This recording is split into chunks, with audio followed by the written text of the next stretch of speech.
Donc, je vais vous inviter à tourner dans Matthieu chapitre 8. On va lire du verset 1 au verset 4. Matthieu chapitre 8, verset 1 au verset 4. Oui, ça, on va introduire le sujet que l'Esprit veut nous donner ce soir.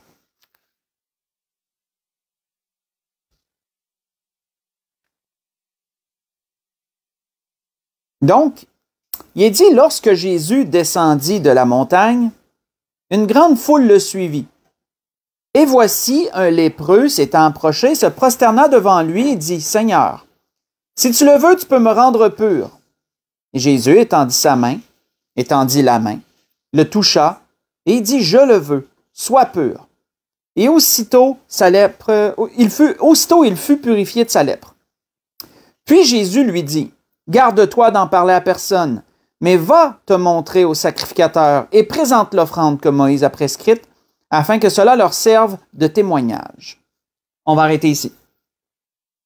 Donc, quand on prend la situation qu'on vient de lire, on voit que Jésus guérit un lépreux. Un lépreux vient vers lui. Jésus le guérit, mais la prescription de Jésus est particulière. Jésus lui dit, « Parle-en pas à personne. Tu vas faire une chose, tu vas aller te présenter directement au sacrificateur. Tu vas apporter les sacrifices qui sont requis selon la loi à cause de la guérison que tu as reçue. Et tu vas présenter ton offrande au sacrificateur. Et cela leur servira de témoignage. » On voit que c'est particulier ce que le Seigneur lui a prescrit. Parce que l'idée était que les sacrificateurs allaient certainement se poser des questions. On s'imagine, on sait que au temps du Seigneur, d'après ce que les Écritures nous en disent, et on va voir beaucoup de choses selon les Écritures ce soir, les guérisons n'étaient pas si fréquentes. Il y avait eu un silence de Dieu pendant un certain temps, et vraiment, le peuple était en attente de quelque chose. Les guérisons n'étaient pas fréquentes. De voir un lépreux venir vers eux, mettons si tu es sacrificateur dans ton idée, et là, de voir que le lépreux offre, mettons qu'il n'est plus lépreux, là, puis il offre les sacrifices, puis le sacrificateur demande pour quelle raison veux-tu offrir ce sacrifice à Dieu, à l'Éternel, et que là, l'homme dit, ben j'étais lépreux et j'ai été guéri. Pensez-vous que ça l'attire pas une curiosité, ça? Certainement que les sacrificateurs, là on prolonge la logique, là, hein, vous voyez qu'on prolonge la pensée. Certainement qu'un sacrificateur qui entend ça, surtout ne voyant pas de miracle pendant un certain temps, se dit comment tu étais guéri? Qui t'a guéri? Il décrit comment ça s'est passé. Qu'est-ce que ça l'amène, ça, ce genre comment je pourrais dire, d'attitude-là, ce genre cette situation-là, ça l'amène, frères et sœurs, un témoignage. Et c'est ça que Jésus lui disait. Tu vas faire ça pour rendre témoignage. Et c'est intéressant. Quand on pense au témoignage, qu'est-ce qu'on comprend? C'est quoi un témoignage? Un témoignage, selon le dictionnaire, c'est une narration. Une narration, c'est quelque chose que tu racontes, là. Une narration faite par une personne de ce qu'elle a vu, vécu ou entendu. Donc, un témoignage, c'est ça. C'est une narration qui est faite par quelqu'un de ce que tu as vécu, ce que tu as vu, ce que tu as entendu. Donc, on peut voir très bien, on peut comprendre très bien pourquoi le Seigneur a dit ça à cet homme-là, à ce lépreux qui a été guéri. Fais ça et ça va leur servir de témoignage. Pourquoi? Parce que ça l'amènerait à un témoignage et c'était ça que le Seigneur voulait. Le Seigneur voulait que cet homme-là rende un témoignage. Quand on pense à ce fait, on voit que l'une des raisons pour laquelle notre Seigneur est venu ici-bas, l'une des raisons de son ministère a été quoi? Ça a été de rendre témoignage de son Père. Ça a été de rendre témoignage à la vérité. Comme le Seigneur le disait lui-même dans Jean 18, verset 37. Pas besoin de tourner là, je vous fais juste... Et vous allez avoir plusieurs versets comme ça que je vais vous citer. Le Seigneur était venu pour rendre témoignage. Le Seigneur, à travers de son ministère, qu'est-ce qu'il a fait? Il a également laissé un témoignage. Il a rendu un témoignage, mais il a laissé un témoignage. Les disciples, les apôtres, ceux qui ont vu le Seigneur, ceux qui ont entendu le Seigneur, ceux qui ont vécu avec le Seigneur, qu'est-ce qu'ils ont fait à leur tour? Qu'est-ce qu'ils ont fait à leur tour? Ils ont rendu un témoignage, frères et sœurs. On voit d'ailleurs que, si je prends l'exemple de Jean, faites juste écouter, dans les lettres qu'il a écrites, dans la première lettre qu'il a écrite, Jean commence en introduisant sa première lettre et il dit « Ce qui était dès le commencement, ce que nous avons entendu, ce que nos yeux ont vu, ce que nous avons contemplé, que nos mains ont touché concernant la parole de vie. » On parle de Jésus. « Et la vie a été manifestée, et nous l'avons vue, nous lui rendons témoignage, et nous vous annonçons la vie éternelle qui était auprès du Père et qui vous a été manifestée. Et ce que nous avons vu et entendu, nous vous l'annonçons à vous aussi, afin que vous aussi soyez en communion avec nous. Or, notre communion est avec le Père et son Fils, Jésus-Christ. » Ce que je vous ai lu, c'est dans 1 Jean 1, j'ai lu du verset 1 jusqu'au verset 3. Jean nous décrit très bien c'est quoi un témoignage. Il dit concernant ce qu'on a entendu, concernant ce qu'on a vu, concernant ce que nos mains ont touché, parce qu'ils ont touché Jésus physiquement. Ils étaient avec lui. Jean, d'ailleurs, pouvait très bien dire, parce qu'il se couchait souvent, la Bible nous dit, sur la poitrine du Seigneur. Il aimait ça être proche du Seigneur. Vraiment proche du Seigneur. Et qu'est-ce que Jean dit? On l'a vu, on l'a entendu, on l'a touché, et on vous rend le témoignage. On en rend témoignage. Le témoignage, frères et sœurs, est quelque chose d'extrêmement important. Parce que c'est le véhicule. C'est le véhicule qu'on utilise pour transmettre notre vécu, pour transmettre notre expérience. Et en tant que chrétiens, nous avons un moment ou un autre à rendre témoignage. Tout comme Jésus a rendu témoignage de son Père, parce qu'il a vu le Père, il est Dieu. Il a vu des choses que nul homme n'a vues. Il a entendu des paroles que nul homme n'a entendues, puisqu'il est le Verbe. Et donc, il est venu rendre témoignage. Les apôtres ont rendu témoignage. Nous aussi, frères et sœurs, nous avons un témoignage à rendre. Mais peut-être qu'on se demande, c'est quoi ça, un témoignage? Je veux dire, comment qu'on pourrait rendre un témoignage? Bien, ça tombe bien, on a des merveilleux exemples. Parce que les 4 premiers livres du Nouveau Testament, ce qu'on appelle les 4 évangiles, ce sont des témoignages, frères et sœurs. Je ne sais pas si on s'est déjà arrêté sur cette idée-là. Ce sont 4 témoignages qui ont été rendus. Des témoignages très particuliers parce que c'était des témoignages qui visaient un certain groupe de personnes et avec une idée précise derrière la tête de la façon que tu voulais rendre le témoignage. Et l'Esprit veut qu'on explore brièvement ce soir et brièvement, parce que brièvement, je le répète pour moi, je me conditionne, parce que il y a beaucoup de choses à en dire et j'ai dû beaucoup méditer sur ce que l'Esprit me donnait pour vraiment consolider tout ça et que ce soit digeste pour tout le monde et en même temps pas extrêmement long, mais en même temps clair. Mais l'Esprit veut nous montrer comment chacun des évangélistes ont rendu témoignage. Parce que ça nous donne un exemple sur c'est quoi un témoignage puis comment rendre un témoignage. Donc, sans plus tarder, on est dans Matthieu, on va commencer bien sûr par Matthieu. Je vais les faire en ordre chronologique.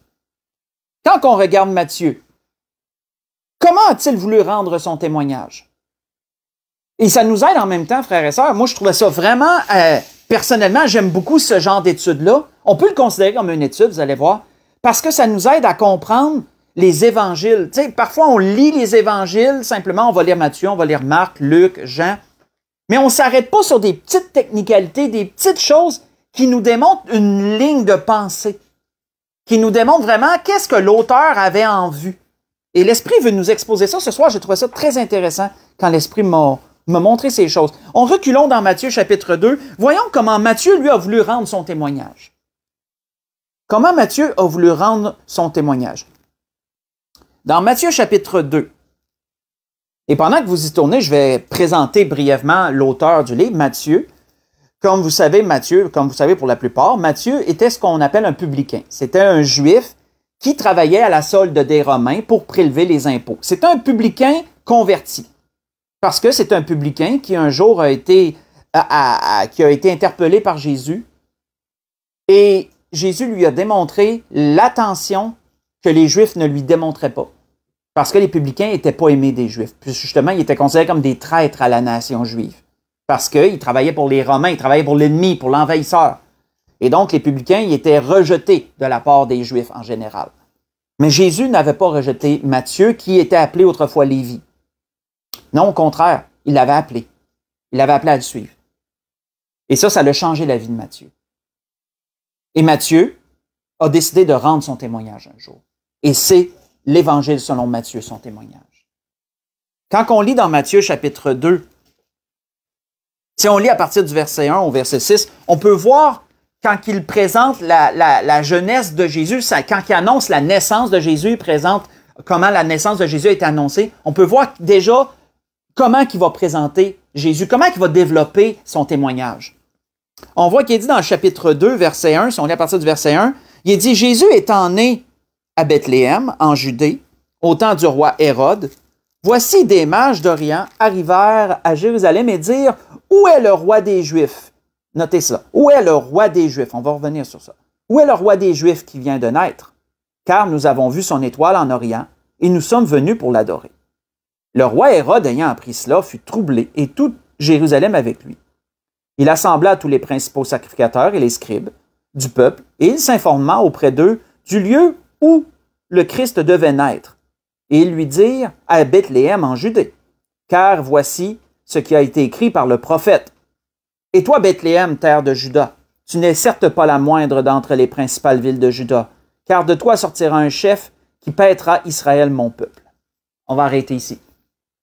Donc, on peut voir ici l'introduction de la naissance de notre Seigneur, les événements qui ont entouré sa naissance. On voit deux titres ici, on voit deux titres qui ressortent et qui démontrent le témoignage que Matthieu voulait rendre. Matthieu appelle Jésus le roi des Juifs. Il le présente comme ça. Il est le roi des Juifs. On comprend une chose quand on prend ce titre, parce que c'est récurrent à travers tout le témoignage de Matthieu. À qui Matthieu s'adressait? Matthieu s'adressait aux Juifs. Matthieu voulait rendre son témoignage aux Juifs. Il fallait parler pour que les Juifs comprennent de quoi il parle. Et donc, Jésus, il est le roi des Juifs. C'est comme ça que les mages l'ont demandé à Hérode. Où est le roi des Juifs? Et aussi un titre très récurrent dans l'évangile de Matthieu, il est le Christ. Et le Christ, c'est pas un mot banal, parce que pour les Juifs, ça veut dire le Messie, c'est le oint, c'est celui qui est annoncé dès les temps anciens par les prophètes, etc., par les anciens écrits. Et donc, ces deux mots, roi des Juifs et Christ, sont très importants. Ça, on peut voir, ça démontre la ligne de pensée, ça dit où est-ce que comment Matthieu veut rendre son témoignage. On voit que tout au long de l'évangile de Matthieu, Jésus est le roi des Juifs. Il est présenté comme le roi des Juifs. On voit ça dans les événements entourant sa naissance, mais on voit ça aussi dans les événements entourant sa crucifixion et sa mort.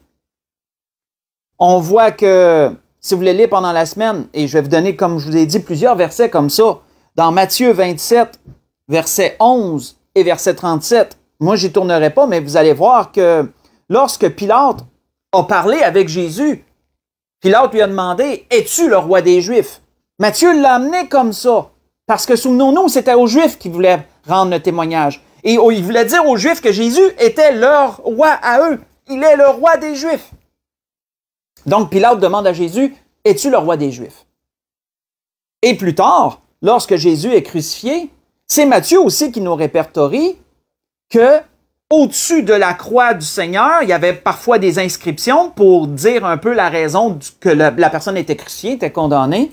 Et sur l'inscription était écrit « Celui-ci est le roi des Juifs ». Je paraphrase, là, j'ai à peu près ça. « Celui-ci est le roi des Juifs ». Donc, Matthieu a cette pensée. Son témoignage est centralisé autour de ça. Jésus est le roi des Juifs, il est le Christ. Il est le Christ. Qu'est-ce qui démarque le témoignage de Matthieu? J'ai noté certaines choses. Parce que, souvenons-nous, il parle aux Juifs, donc il faut qu'ils se mettent dans la pensée juive pour recevoir l'évangile de Matthieu. On voit que qu'est-ce qui démarque le témoignage de Matthieu? C'est la mention de la généalogie. Matthieu commence en partant sa lettre avec la généalogie. La généalogie qui part d'Abraham jusqu'à Jésus. Pourquoi? Parce qu'il veut démontrer que Jésus est de la lignée de David. Il est de la lignée de David, il est de la lignée du roi, puisque les anciens écrits annoncent que le Messie viendra de la lignée de David. Donc, Matthieu commence en partant avec la généalogie, parce que pour les Juifs, la généalogie est extrêmement importante. Donc, il capte leur attention, il leur donne des preuves là, factuelles. Voici la généalogie de Jésus-Christ. Et part d'Abraham, du patriarche, d'un homme que tous les Juifs connaissent et que tous les Juifs reconnaissent comme étant leur père. D'ailleurs, il en fait des mentions dans Matthieu, il y a des témoignages de ça dans Matthieu. Et donc, généalogie, je regarde parce que j'ai plusieurs, c'est dur de se souvenir de tout ça, j'ai pris des notes. On voit que des références à l'Ancien Testament et des citations de l'Ancien Testament, il y en a plus de 50. Juste dans l'Évangile de Matthieu, il y a plus de 50 citations de l'Ancien Testament et aussi de références. On vient juste d'ailleurs dans ce qu'on a lu, on a vu déjà une référence à la fin, hein? À la fin du verset 5. Car voici ce qui a été écrit par le prophète. Ça revient souvent dans l'Évangile de Matthieu. On a beaucoup de références à ce qui a été dit par les prophètes. Mais on voit aussi dans Matthieu beaucoup de références à la loi. Hein? Si on pense juste au sermon sur la montagne, qu'est-ce que Jésus fait? Jésus, il nomme des points de loi et il leur dit, voici, vous savez ce qui est écrit, et moi je vous dis. Et moi je vous dis ci, moi je vous dis ça. On voit que Matthieu apporte un thème que tu n'entends pas dans nul autre évangile, le thème du royaume des cieux. Pourquoi? Parce que pour les Juifs, ça leur parle, ça, les Juifs. Un Juif qui entend parler du royaume des cieux, c'est exactement de quoi vous parlez. Parce qu'il sait que c'est le règne du Messie. C'est le règne du Messie. Lorsqu'il viendra établir son règne, ça sera le royaume, va venir établir le royaume des cieux. Et donc, Matthieu est le seul à mentionner ça et abondamment de surcroît à travers son évangile, à travers son témoignage. On voit que Matthieu apporte de nombreuses paraboles, mais qui touchent, notez que les paraboles que Matthieu apporte touchent beaucoup à la loi. Ils touchent beaucoup à l'Ancien Testament, à des exemples factuels de leur histoire à eux et les paraboles du Seigneur racontées par Matthieu touchent beaucoup les chefs religieux, les enseignants, les Juifs, mais plus spécifiquement les enseignants. Les paraboles tournent beaucoup alentour d'eux. Pensez à la parabole des conviés, hein, pour démontrer, mettons, la reproche que le Seigneur faisait aux chefs religieux. Pensez à la parabole de la vigne. De la vigne, hein, que les ouvriers ont voulu s'approprier pour eux. Et il y a des choses comme ça qui nous démontrent comment Matthieu voulait rendre son témoignage, puis à qui qu'il le rendait. On voit que c'est dans l'Évangile de Matthieu qu'il y a le plus de références à David, à la lignée de David, au-dessus de 9 références à travers l'Évangile de Matthieu. Et le sabbat est parlé tellement souvent dans le livre de Matthieu, hein, comment que le Seigneur a fait 2 fois de reproches aux chefs religieux, surtout à propos du sabbat, parce que il faisait des miracles le jour du sabbat. Ça, c'est Matthieu qui le rapporte, ça. Matthieu parle beaucoup de sabbat. Pourquoi? Parce que c'était la vie quotidienne des Juifs, le sabbat. Donc, c'est un point central de la vie des Juifs. Et Matthieu parle beaucoup de la loi, je l'ai mentionné, des prophètes. Donc, on voit que son témoignage était pour un groupe spécifique et tout son témoignage était bâti en fonction de ça pour qu'ils comprennent, pour capter leur attention, qu'ils puissent suivre ce qu'il dit et voir des références croisées avec Jésus dans toutes ces choses-là. On voit d'ailleurs qu'une phrase qui revient souvent dans Matthieu, ça revient à plusieurs endroits, c'est toujours dans le chapitre 2, mais le verset 23, si vous allez un peu plus loin dans Matthieu 2, mais verset 23, on voit qu'il est dit à la fin du chapitre 2, il est dit, et, en parlant de Jésus, il vint demeurer dans une ville appelée Nazareth, afin que s'accomplisse ce qui a été annoncé par les prophètes, il sera appelé Nazaréen.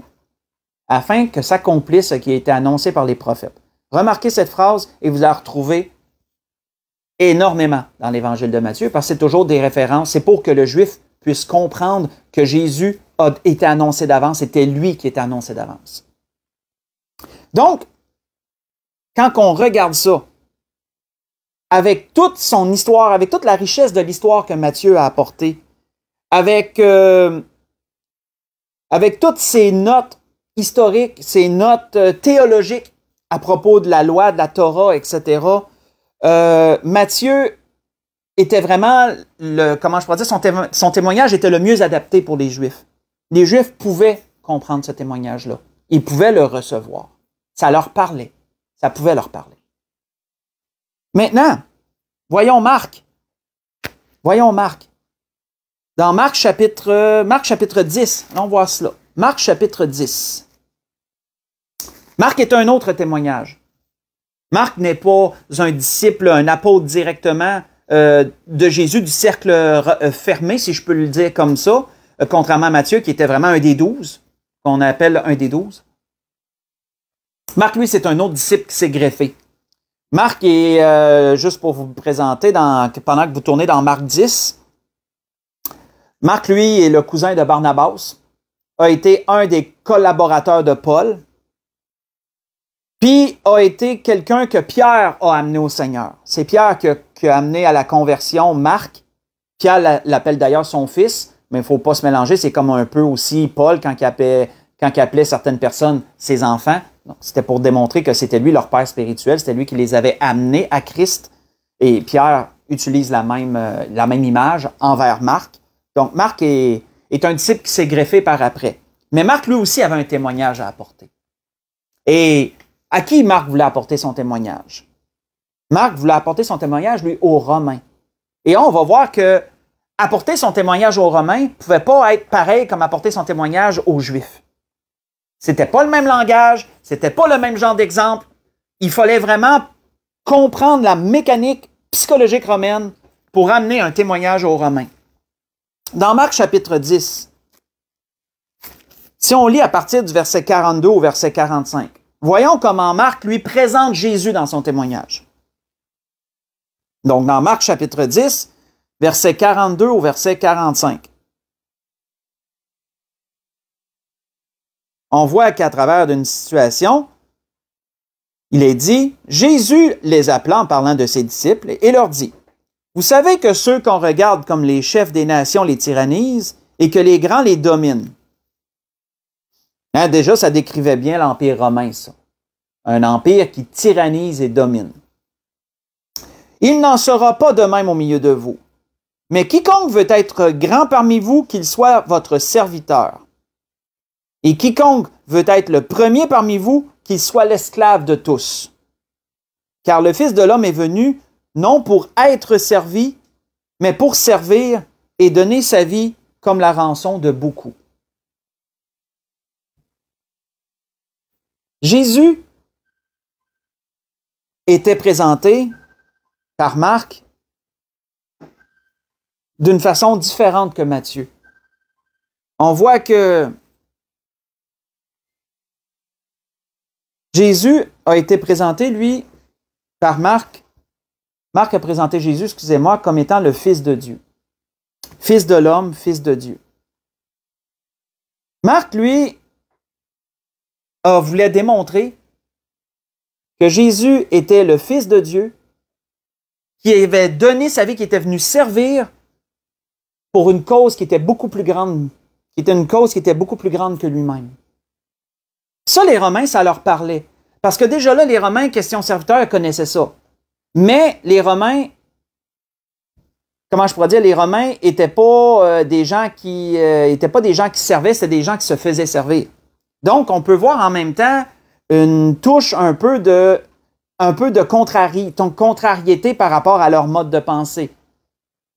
Jésus n'était pas venu comme quelqu'un qui se ferait servir, mais comme quelqu'un qui servirait.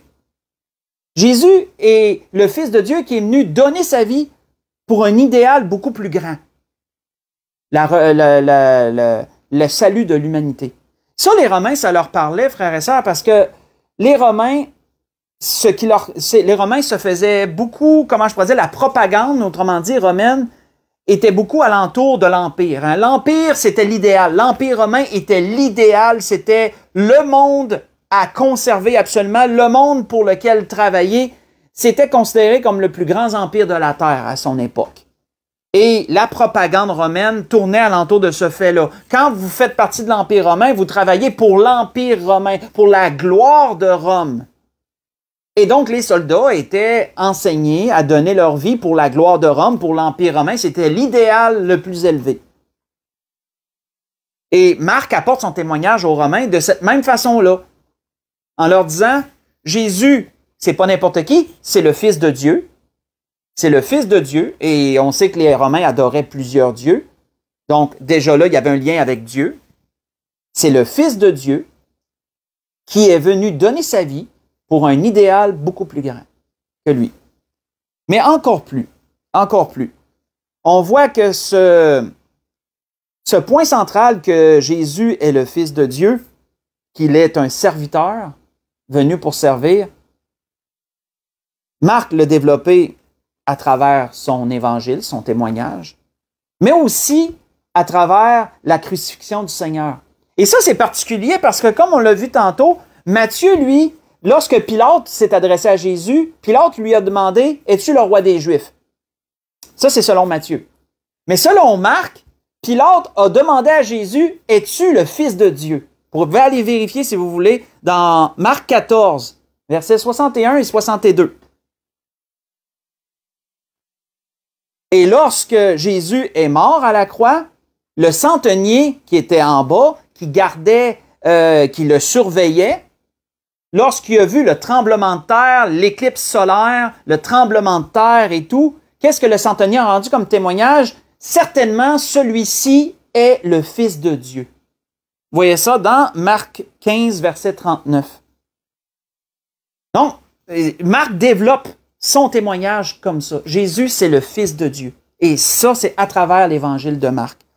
Mais encore plus, qu'est-ce qui distingue l'évangile de Marc? Parce que souvenons-nous, Marc ne s'adresse pas aux Juifs. Donc, ce n'est pas la même façon d'apporter le témoignage. Il s'adresse aux Romains. Qu'est-ce qu'on remarque du témoignage de Marc? Son témoignage, il n'y a dans l'évangile de Marc, aucune référence à la loi, ou très minimale, mais à ma mémoire, il n'y en a quasiment aucune. Aucune référence à la loi, pas de généalogie, hein, aucune généalogie, aucune citation de prophète, ou très peu. Pourquoi? Parce que les Romains ne connaissent pas l'Ancien Testament. Ce n'est pas leur histoire. Donc, il n'aurait rien servi à Marc d'apporter des citations, il est écrit dans tel livre d'Ésaïe ou etc. Les Romains se seraient perdus complètement dans son témoignage. Ils ne se seraient pas retrouvés là-dedans. Donc, Marc a fait abstraction de tout ça. Il a fait abstraction de tout ça. Donc, pas de généalogie, pas de citation, ou très peu, comme je dis, très peu de citations à l'Ancien Testament, aux prophètes, etc. Marc est le livre où il est le plus mentionné de miracles. Au-dessus de 18 miracles mentionnés, puis l'évangile de Marc est le plus court. Ça, c'est important aussi. Parce que les Romains, c'était pas des grands lecteurs. Les Romains, c'était pas des érudits. C'était pas des érudits comme les Juifs ou comme les Grecs, comme on va voir tantôt. Les Romains, c'est des gens d'action. C'est des gens d'action. Pour la plupart, on généralise, c'était des gens d'action. Et donc, c'était pas des grands lecteurs, c'était pas des philosophes, c'était pas une nation de philosophes ou une nation d'érudits. La plupart des choses, ils les empruntaient des autres nations, puis ils les incorporaient dans l'Empire comme pratique. Ça, c'est comment les Romains agissaient. Mais d'eux-mêmes, les Romains c'était une nation sobre, c'était une nation d'action, c'était des gens d'action, surtout les soldats, bien sûr. Donc, ça prenait un évangile, un témoignage qui allait leur parler. Jésus est présenté comme le Fils de Dieu, donc une référence au Dieu. Il pouvait se retrouver un peu dans le panthéon, sauf que Jésus n'était pas mentionné, n'était pas apporté par Marc comme le fils d'un des dieux. Non, un seul Dieu, puis c'est son fils qui est venu. On voit que pas de généalogie, etc. L'évangile le plus court, le plus concis, parce que c'est ça que les Romains aimaient, hein? enlève le crémage, là, puis tout, puis donne la viande, donne le principal. Les Romains étaient comme ça. On voit que dans l'Évangile de Marc, c'est de l'action. Si vous prenez le temps de lire l'Évangile de Marc, vous allez voir que c'est de l'action d'un bout à l'autre. Parce que les Romains étaient comme ça, c'était des gens d'action, donne-moi de l'action. On voit que ce qui est le plus retrouvé, les verbes qui sont le plus retrouvés dans l'Évangile de Marc, c'est des verbes comme « il se rendirent à tel endroit ». Jésus était constamment en action. Quand vous lisez le livre de Marc, c'est comme si Jésus prenait jamais de pause. Il est là, il s'en va là, il revient là, il fait ça. Jésus est toujours en train de faire quelque chose, il est toujours en train de voyager d'une manière ou d'une autre. Jésus est en action, il est en mouvement. Ça parle aux Romains. On voit que les verbes comme « ils se rendirent »,« ils allèrent à tel endroit »,« ils partirent », ça c'est récurrent dans l'Évangile de Marc, c'est récurrent. Et un point que Marc veut soulever dans son témoignage à propos de Jésus, c'est que c'est un homme d'action qui est venu donner sa vie pour un idéal beaucoup plus grand que lui-même. Il est venu sauver l'humanité. Et en plus, on voit que c'est Marc qui nous dit cela, qui nous cite ça, à travers des miracles que Jésus a faits, parce que Marc, c'est lui qui contient le plus de miracles répertoriés, comme je l'ai mentionné. Et on voit que dans un de ces miracles, il est dit « Ils étaient dans le plus grand étonnement et disaient « Il fait tout à merveille. Même, il fait entendre les sourds et parler les muets. » Vous voyez ça dans Marc 7, verset 37. Et ça parle bien aux Romains. Que Jésus, c'était l'homme d'action qui faisait tout parfaitement bien. Il faisait tout à merveille.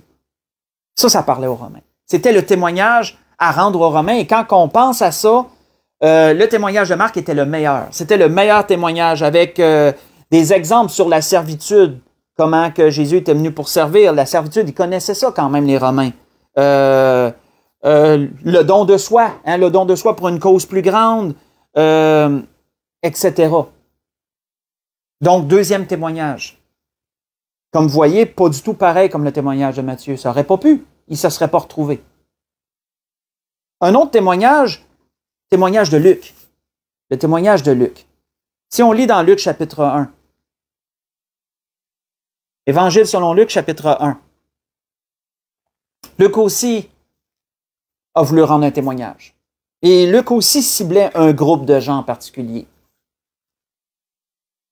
Luc, lui, dans la parole, pour vous le présenter, c'est un disciple. Luc aussi, comme Marc n'était pas un des 12, c'est un disciple qui est venu se greffer par après, qui a connu le Seigneur plus tard. C'est un disciple et un confrère de Paul, Luc. Et il est décrit dans la parole comme étant un médecin de profession, qui a suivi Paul dans à peu près toutes ses aventures, si je peux les dire comme ça, ses voyages, puisque c'est Luc qui a aussi répertorié les actes, comme l'Évangile de Luc. Donc, on peut voir que Luc était un érudit, et Luc, lui, voulait rendre son témoignage à un groupe particulier, il voulait rendre son témoignage aux Grecs. Le témoignage de Jésus, il voulait le rendre aux Grecs. Et donc, Luc, pour rendre témoignage aux Grecs, comment allait-il présenter Jésus? Comment allait-il en parler? Il ne pouvait pas en parler comme Matthieu en a parlé pour les Juifs. Il ne pouvait pas en parler comme Marc en a parlé aux Romains, parce que les Grecs étaient différents des Romains, ils étaient différents des Juifs. On voit qu'il nous est dit dans Luc chapitre 1, versets 1 à 4. Luc introduit sa lettre, introduit son épître, son témoignage en disant « Plusieurs ayant entrepris de composer un récit des événements qui se sont accomplis parmi nous, suivant ce que nous ont transmis ceux qui ont été des témoins oculaires », donc il dit déjà qu'il n'était pas parmi les 12. Un témoin oculaire, c'est celui qui a tout vu, c'est le témoin principal, là. Lui était là. Donc, lui a recueilli le récit des témoins oculaires dès le commencement et sont devenus des ministres de la parole. Donc, il parle de d'autres comme Pierre, Jean, Matthieu, etc. Il m'a aussi semblé bon, après avoir fait des recherches exactes sur toutes ces choses depuis leur origine, de te les exposer par écrit d'une manière suivie, excellent Théophile, afin que tu reconnaisses la certitude des enseignements que tu as reçus. On va arrêter ici. Comme je l'ai dit, Luc, lui, veut rendre son témoignage aux Grecs. Il veut amener les Grecs à comprendre qui est Jésus et à le recevoir. Quelle est la pensée que Luc, lui, a développé pour aider les Grecs à comprendre c'est qui Jésus. Il fallait qu'il leur parle d'une certaine façon parce que les Grecs étaient des philosophes. Hein. Les Grecs n'étaient pas pareils pantoute. Les Grecs, eux autres, c'était des grands philosophes. On voit que il est dit, faites juste écouter,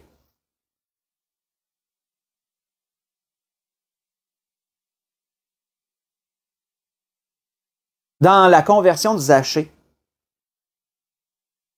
Luc, lui, nous répertorie ceci.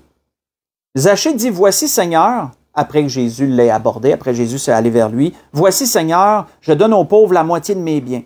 Et si j'ai fait tort de quelque chose à quelqu'un, je lui rends le quadruple. » Et Jésus dit, « Le salut est entré aujourd'hui dans cette maison parce que celui-ci est aussi un fils d'Abraham. Car le Fils de l'homme est venu chercher et sauver ce qui était perdu. » Voyez ça dans Luc chapitre 19. J'ai lu verset 8 jusqu'au verset 10. Le Fils de l'homme. Ça, c'est de la façon que Luc veut présenter Jésus aux Grecs. Il est le Fils de l'homme.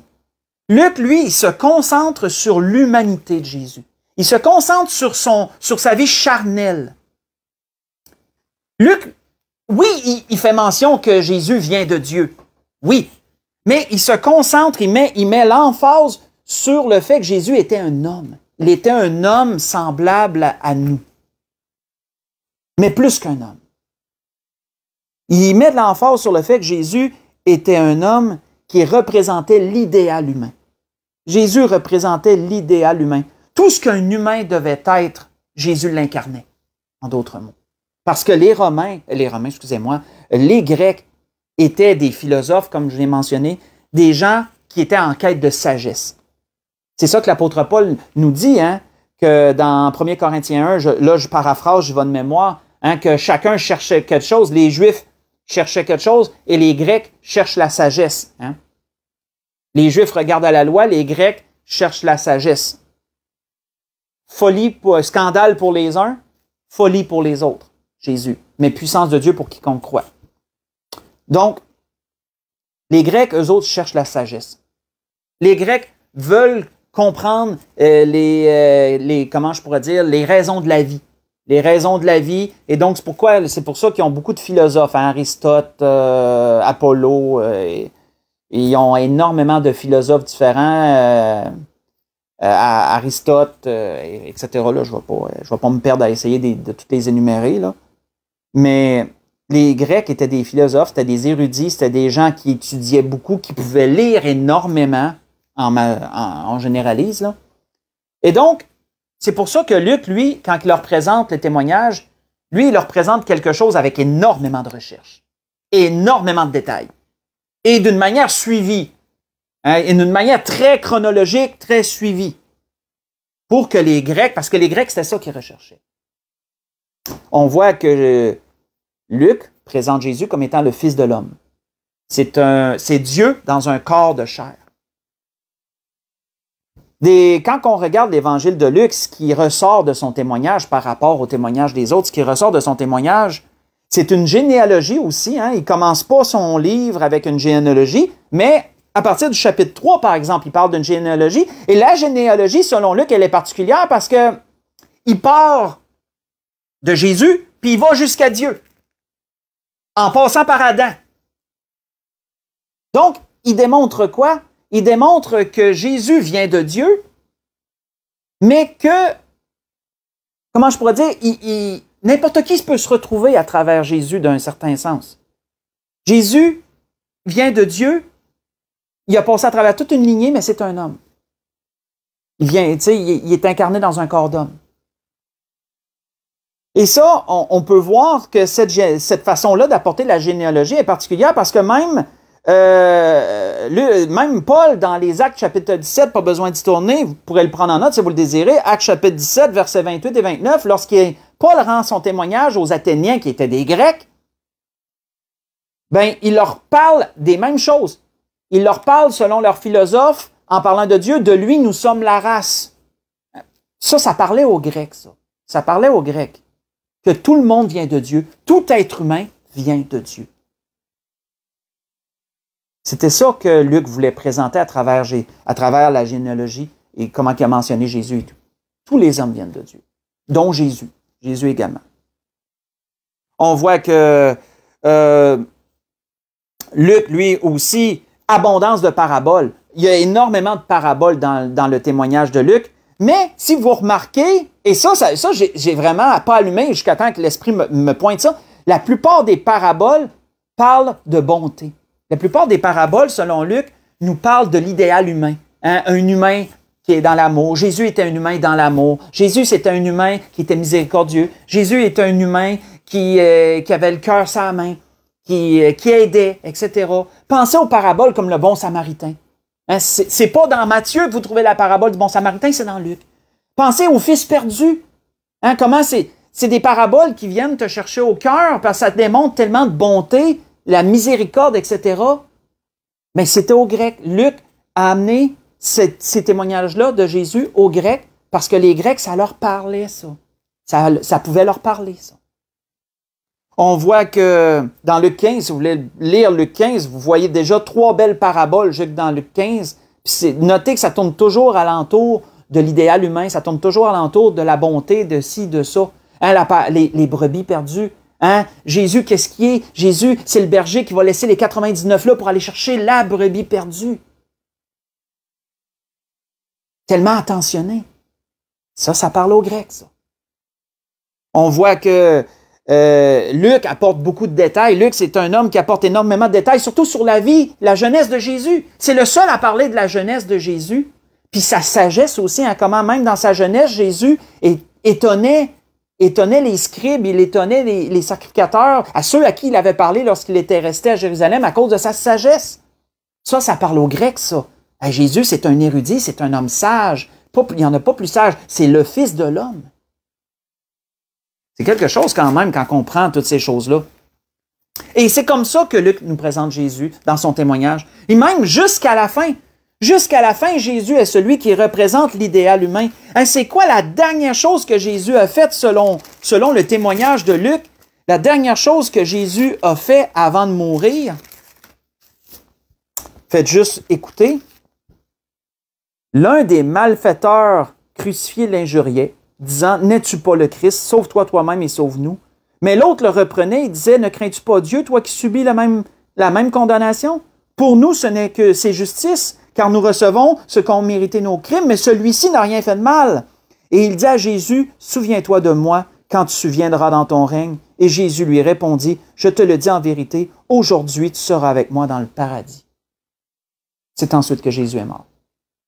Même à la fin, même jusqu'à la fin, Jésus est celui qui sauve. Il est celui qui pardonne et qui sauve. Ça, c'est l'idéal humain. Et c'est comme ça qu'on pouvait témoigner les Grecs.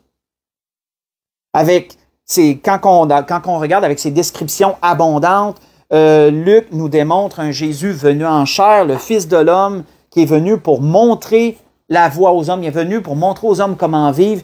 Il est venu pour représenter le meilleur de l'humain en toutes choses. Il est le meilleur de l'humain en toutes choses. Et il est venu pour sauver le pécheur perdu. Dernier témoignage, parce que là déjà, je vois que je m'étire, déjà je fais mon possible, mais l'Esprit voulait nous montrer ça ce soir, comment on a des beaux témoignages devant nous, puis qu'on a beaucoup de bels exemples pour savoir comment nous-mêmes rendre notre témoignage. Dans Jean, si on regarde Jean, comment Jean, à qui Jean voulait s'adresser quand Jean a amené son témoignage? Ben Jean, il faut savoir que Jean, c'est un apôtre. Jean, comme Matthieu. Comme Matthieu, c'est un des 12. Et à qui Jean adresse son témoignage? Jean aussi parle aux Juifs. Et ça, c'est spécial, parce que les deux apôtres, Matthieu et Jean, parlent au même groupe, ils parlent aux Juifs. Le témoignage s'adresse avant tout aux Juifs. S'adressait. Maintenant, il s'adresse à tout le monde, on les a tous. Mais il s'adressait aux Juifs aussi. Et sur quoi Jean voulait-il mettre de l'emphase? Dans Jean chapitre 1. On tournait dans Jean chapitre 1, versets 1 à 3. Jean, il commence assez brutalement, je dirais. Il commence assez brutalement. Qu'est-ce qu'il veut démontrer, lui, à travers son témoignage? Jean chapitre 1, versets 1 à 3. Où Jean dit, « Au commencement était la parole, et la parole était avec Dieu, et la parole était Dieu. Elle était au commencement avec Dieu. Toutes choses ont été créées, ont été faites par elle, excusez-moi, et rien de ce qui a été fait n'a été fait sans elle. Et en elle était la vie, et la vie était la lumière des hommes. Et la lumière, lui, dans les ténèbres, et les ténèbres ne l'ont point reçue. » On va arrêter ici. On voit que, comme je vous l'ai mentionné, Jean, tout comme Matthieu, deux apôtres de Jésus, des témoins oculaires, comme Luc les a appelés, et ils veulent tous deux rendre témoignage aux Juifs. Matthieu a apporté le témoignage de Jésus aux Juifs d'une façon, je dirais, plus, comment je pourrais dire, pas détournée. Détournée, c'est pas le bon mot. Plus douce, on va amener ça comme ça. Plus invitante pour les Juifs. Mais Jean, lui, a été brutal. Jean, lui, a apporté un témoignage très contradictoire, un témoignage là qui était percutant, un témoignage qui était une claque d'en face pour les Juifs. Jean, lui, dit carrément, Jésus, c'est Dieu. Point. Et tout le témoignage de Jean tourne alentour de ça. C'est la dimension spirituelle de la vie de Jésus. C'est la dimension divine, plus divine que spirituelle. C'est la dimension divine de Jésus avant tout. Jésus, c'est Dieu. Point. Et c'est ça dans tout l'évangile de Jean. Et ça, vous savez que si vous connaissez un peu la pensée juive, ça fait grincer des dents un juif. Là. Il a été crucifié, Jésus, pour ça. Là, parce qu'il se disait être le Fils de Dieu. Il se disait être Dieu. Mais Jean, lui, c'est ce qu'il démontre à travers tout son évangile. Jésus, c'est Dieu. Puis il commence en coup de poing. Il commence avec un coup de poing en partant. De cette façon-là. On voit que c'est le point qui martèle, c'est le point que Jean martèle à propos de Jésus dans son témoignage tout au long de celui-ci.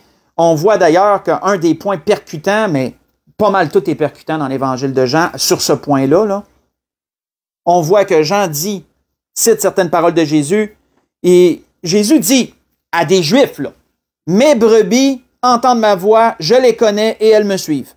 Je leur donne la vie éternelle. » Jésus est celui qui donne la vie éternelle. Pour un Juif, je ne sais pas si vous pouvez vous imaginer comment que pour un Juif, ça, là, ça fait grincer des dents, là. Ça fait revirer de bord, là. Ça fait déchirer sa chemise, ça, là.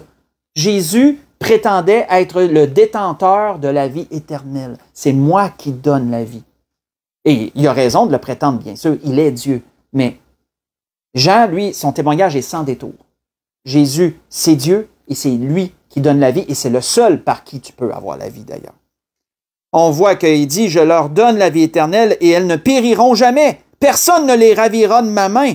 Mon Père qui me les a donnés est plus grand que tous, et personne ne peut les ravir de la main de mon Père. Moi et le Père, nous sommes un. » Jésus disait cela dans Jean chapitre 10, à partir du verset 27 jusqu'au verset 30. « Moi et le Père, nous sommes un. » Ça, pour un Juif, ça devait être dur à prendre. Très dur à prendre. Parce que les Juifs ne croient pas à ça. D'ailleurs, ils ont rejeté Jésus pour ça. Pour ceux qui n'ont pas cru en lui, ils l'ont rejeté pour ça. Et ils l'ont crucifié pour ça aussi. Mais Jean, lui, c'est son message. C'est son message. On voit que les points forts du témoignage de Jean, qui est différent des trois autres, témoignages, Jean présente tous les attributs divins de Jésus. À travers son évangile, c'est ça. C'est un Jésus qui connaît le cœur des gens. C'est un Jésus qui connaît la pensée des gens. C'est un Jésus qui connaît la vie des gens. Il connaît leur futur, il connaît leur passé aussi. Pensez, mettons, à Nathanaël, pas besoin de tourner, mais dans Jean 1, versets 47 à 49, comment Jésus démontre à Nathanaël, quand tu étais en dessous de l'arbre, plus tard ou avant, je te voyais déjà. Hey, c'est des attributs divins, ça. Seul un Dieu peut faire ça. Quand que Jésus parle, mettons, à la Samaritaine, hein, quand Jésus lui dit sa vie, il lui raconte sa vie, le nombre de maris qu'elle a eu, puis que présentement, elle vit dans le péché, dans le concubinage, il dit, celui qui est avec toi, c'est pas ton mari. Et là, déjà, elle voit, je vois que tu es un prophète, ou je vois que tu étais quelqu'un vraiment de particulier. Jean, lui, nous présente Jésus comme ça. Quelqu'un, tu sais, il nous présente sa divinité. C'est sa divinité, mur à mur. On voit que Jean est celui qui nous démontre que Jésus, comment Jésus s'est attribué même le nom de Dieu, je suis. Jésus le mentionne. Saviez-vous que dans l'évangile de Jean seulement, on retrouve au moins 7 mentions où Jésus dit je suis. Jésus se donne le nom même de Dieu dans l'Exode, qu'on retrouve dans l'Exode, dans le début de l'Exode. Et Jésus nomme 7 points dans l'évangile de Jean. Jésus nomme 7 points où il dit je suis. Si vous voulez les prendre en note, pour aller les revoir, ça fait même un beau sujet d'étude, ça. 7 points où Jésus dit « je suis » dans l'Évangile de Jean. Et ça, c'est quelque chose parce que c'est le nom de Dieu « je suis ». Jésus dit « je suis le pain de vie » dans Jean 6, verset 35. Et aussi au verset 48, il dit. Jésus dit « je suis la lumière du monde » dans Jean 8, verset 12. Jean 9, verset 5. Jésus dit « je suis la porte » dans Jean 10, verset 7 et le verset 9. Jésus dit « je suis le bon berger » dans Jean 10, verset 11 et verset 14. Je suis la résurrection et la vie dans Jean 14, verset 6. Jean 11, excusez-moi, Jean 11, c'est moi qui est en train de me mêler. Jean 11, verset 25. Je suis le chemin, la vérité et la vie. Dans Jean 14, verset 6, je suis le cep. Dans Jean 15, verset 1 à 5. Ça, c'est les 7 je suis que Jésus a mentionnés dans l'Évangile de Jean. On voit que jusqu'à la fin, Jésus a dit qu'il était Dieu. Jusqu'à la fin, Jésus l'a dit. C'est dans Jean qu'on retrouve les associations à Dieu les plus personnelles, les plus marquantes. On voit que à la fin de sa vie, toujours dans l'Évangile de Jean, faites juste écouter, qu'est-ce qu'il dit à propos de Jésus? Il dit, Jésus a fait encore, en présence de ses disciples, beaucoup d'autres miracles qui ne sont pas écrits dans ce livre. Mais ces choses ont été écrites afin que vous croyiez que Jésus est le Christ, le Fils de Dieu, et qu'en croyant, vous ayez la vie en son nom. Vous ayez la vie en son nom. Vous voyez ça dans Jean chapitre 20, verset 30 et verset 31. Le témoignage de Jean, contrairement à celui de Matthieu, il est dérangeant. Pour les Juifs, c'est un témoignage renversant, dérangeant au plus haut point. C'est un témoignage qui rend hommage à la divinité de Jésus. Autant que Luc, lui, nous parle de l'humanité de Jésus, autant que Jean, lui, nous parle de la divinité de Jésus. Mais c'était pour les Juifs aussi. Pour que les Juifs sachent qui était Jésus, quitte à en déchirer leurs vêtements s'il fallait. Et c'est ça, frères et sœurs, qu'on a reçu comme témoignage. On a reçu 4 grands témoignages qui ont été répertoriés par écrit et chacun d'entre nous avons cru au Seigneur Jésus, pour ceux qui y ont cru, à travers de leurs témoignages. Mes frères et sœurs, comme on l'a vu dans l'introduction, Jésus a guéri le lépreux pour que lui aussi rende témoignage. Jésus nous a sauvés pour que nous aussi nous rendions témoignage. C'est une roue qui tourne. Notre témoignage va en sauver d'autres. Leurs témoignages vont en sauver d'autres. Et là, vous voyez, je n'irai pas. Ça nous démontre que ce qui a sauvé nos parents, nos grands-parents, c'était le témoignage de d'autres avant eux. C'est une chaîne. C'est une chaîne. Le témoignage, c'est le véhicule par lequel on communique Jésus aux autres. Et c'est un véhicule que nous devons tous emprunter, utiliser, frères et sœurs, d'une manière ou d'une autre. Tant qu'on est sauvé, on ne peut pas garder ça pour nous. On va falloir en parler d'une manière ou d'une autre. Mais comme nous voyons les évangélistes qui nous ont livré leur propre témoignage, ils ont ciblé, ils ont compris, ils ont adapté leur témoignage en fonction de qui ils parlaient. Ils se sont adressés chacun à un groupe différent et ils ont adapté leur témoignage pour que ce groupe-là le reçoive et le comprenne. Sauf Jean. Jean, lui, c'était comme ça passe, ça casse. On pourrait dire ça comme ça. Mais dans toutes ces choses, c'était ce que l'Esprit voulait nous dire ce soir. Excusez-moi d'avoir été plus long parce que je vois que ça fait déjà presque 1 heure. Je m'en doutais. Malgré mon bon vouloir, je m'en doutais. Mais on va conclure. Allons dans l'Apocalypse pour conclure. L'Apocalypse chapitre 19. Apocalypse chapitre 19. Comme je vous le disais, c'est un message qui avait beaucoup d'informations ce soir, j'en conviens, beaucoup d'informations, beaucoup de versets aussi. Beaucoup de versets, ça arrive. Je suis quelqu'un généralement qui utilise beaucoup la parole de Dieu. Généralement, vous le savez, vous me connaissez. Je ne suis pas quelqu'un qui prêche juste avec un verset pendant Je suis comme ça, je veux dire, c'est ma façon d'apporter la parole de Dieu. J'utilise abondamment la parole de Dieu pour qu'elle parle d'elle-même, autrement dit. Et j'explique ce que l'Esprit me donne d'expliquer. Donc, pour conclure, dans l'Apocalypse 19, si on lit à partir du verset 7, dans les révélations que Jean a reçues de Jésus, il est dit « Réjouissons-nous, soyons dans l'allégresse qui est une très grande joie, et donnons-lui gloire à Dieu. Car les noces de l'agneau sont venues. Son épouse, qui est l'Église, s'est préparée, et lui a été donné de se revêtir d'un fin lin éclatant pur, car le fin lin, ce sont les œuvres justes des saints. L'ange me dit, écrit, heureux ceux qui sont appelés au festin des noces de l'agneau. Puis il me dit, ces paroles sont les véritables paroles de Dieu. Je tombai à ses pieds pour l'adorer, mais il me dit, garde-toi de le faire. Hein, donc, si quelqu'un vous dit que lui, il écoute des anges, que lui, il sert un ange, ou qu'il y a un ange gardien, ou blablabla, mais vous pouvez y apporter que dans la parole de Dieu, c'est clairement démontré que les anges refusent qu'on les adore. Un véritable ange du Seigneur n'attirera pas les regards, n'attirera pas les choses vers lui. Il va être le plus discret possible, puis même, on ne saura même pas qu'il est aux côtés de nous. Somme toute, on ne saura même pas qu'il est là, parce que c'est Jésus qui est le centre de tout.